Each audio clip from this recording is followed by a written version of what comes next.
The Statue of Liberty, a symbol of freedom in New York City. Everyone's heard of the Statue of Liberty, but what exactly is it? It's a literal replica of the Roman goddess of freedom, Libertas.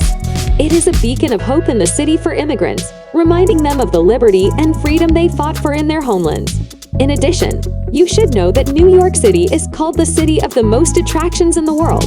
It is due to the presence of the Statue of Liberty at the entrance to New York Harbor. This statue is officially called the Statue of Liberty, Enlightening the World. It was designed by Frederic-Auguste Bartholdi and was made in France. This statue is 93 meters tall and it is holding the torch in its hand. Now, the Statue of Liberty is the symbol of freedom, and visiting the Statue of Liberty is a must-do activity in New York City. New York City is one of the most visited cities in the world, and for good reason.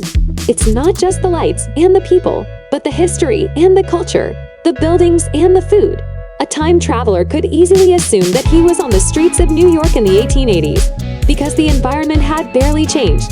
If you're planning on visiting New York City soon, it's time to start packing. People say it's the city that never sleeps, and that's certainly true. There are so many things to do and see here. There's no way you could do it all on your visit here. The most important thing to do when planning any trip is to make a list of the places you want to see and do.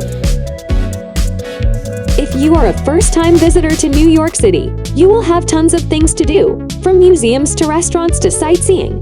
MySittiVacations offers multiple packages to give you an experience in New York City that you will never forget. They're the best source for the best hotels, flights, and awesome travel deals. Visit MySittiVacations.com for your next trip.